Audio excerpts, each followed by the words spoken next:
అండి India west Indies second test match అయితే ఈరోజు స్టార్ట్ అయింది.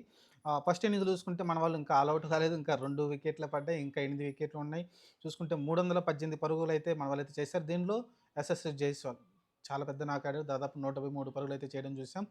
డబుల్ సెంచరీ దిశగా ఉన్నాడు. ఇంక జస్ట్ ఒక 27 పరుగులొస్తే డబుల్ సెంచరీ వరకు పూర్తవుతుంది. మూడో డబుల్ సెంచరీ ఇది తనకి. తను ఎప్పుడు 100 చేసినా సరే పెద్ద 100లే చేస్తూ ఉంటాడు. దాదాపు 150 ప్లస్ అతను మొత్తం 7 సెంచరీలు ఏమో ఉన్నాయి. 7 సెంచరీలు చూసుకుంటే దాదాపు 150 ప్లస్ 5 సెంచరీల దాకా కనిపించినాయి. అంటే మీరు చూసుకుంటే ప్రతి ఇన్నింగ్స్ కూడా చాలా పెద్ద ఇన్నింగ్స్ ఆడతాడు. ఒకవేళ 100 పరుగులు దాటినాయి అంటే ఆటోమేటిక్‌గా పెద్ద ఇన్నింగ్స్ ఆడే ప్లేయర్‌గా కనిపిస్తా ఉన్నాడు. ఇంతకుముందు మనం విరాట్ కోహ్లీ ఇలాంటివి చూసేవాళ్ళం. సచిన్ టెండూల్కర్ ఇలా చూసేవాళ్ళం.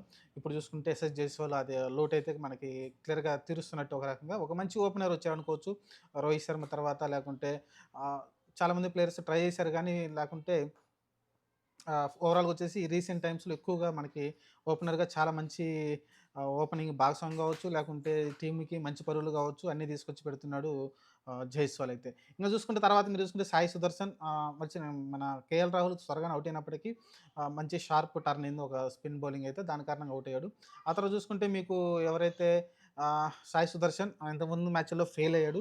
కానీ ఇది మ్యాచ్‌లో చూసుకుంటే ఒక మంచి 80 ప్లస్ వచ్చినాయి గానీ సెంచరీ చేసుకోలేకపోయాడు. అతను కూడా ఒక మంచి బ్రిలియంట్ బౌలింగ్‌కి ఔట్ అయ్యాడు. సేమ్ బౌలరే. అక్కడ కూడా వికెట్ పడడం చూసాం మనమైతే. ఓవరాల్‌గా వచ్చేసి ఒక మంచి స్కోర్ అయితే వచ్చిందండి. 318 మొదటి రోజున దాదాపు 3.6 పర్ ఓవర్‌కైతే మనమైతే రన్స్ అయితే తీసుకున్నాం. మంచిగానే స్టార్టింగ్‌లో స్లోగా ఆడినప్పటికీ ఆ తర్వాత పికప్ అయ్యి జైస్వాల్ మంచిగా ఆడడం చూసాం. ఆ తర్వాత చూసుకుంటే మీకు శుభ్‌మన్ గిల్ ఇప్పుడు 20 పరుగులతో ఉన్నాడు. కాకపోతే స్లోగా ఆడుతూ ఉన్నాడు. 30 లోపే ఉంది స్ట్రైక్ రేట్ అతనిది. అయినప్పటికీ తర్వాత దాన్ని రికవర్ చేస్తాడు.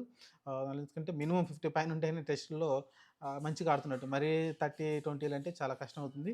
శుభ్‌మన్ గిల్ దాన్ని రికవర్ చేస్తాడు ఖచ్చితంగా. చూద్దాం మరి. రేపైతే మన వాళ్ళు హిట్టింగే మొదలెడతారు. చాలా బ్యాటింగ్ లైనప్ చాలా లాంగ్ ఉంది కాబట్టి ఇంకా మంచి టార్గెట్ ఉంటది వాళ్ళ ముందు. దాదాపు 500 పరుగులు చేసి డిక్లేర్ కూడా ఇచ్చినా ఆశ్చర్యపడనవసరం లేదు మన వాళ్ళైతే. చూద్దాం మరి. ప్రస్తుతానికైతే పిచ్ చాలా మంచిగా ఉంది. మంచిగా బ్యాటింగ్‌కి అనుకూలిస్తుంది కాబట్టి పెద్దగా టర్న్ ఏం కనిపించట్లేదు. పేస్ బౌలింగ్ కూడా పెద్దగా ఇబ్బంది పడట్లేదు మన ప్లేయర్సు. చాలా జాగ్రత్తగా ఆడుతున్నారు కాబట్టి చూద్దాం మరి. పెద్ద టార్గెటే చూస్తది మన ఇండియా టీమ్.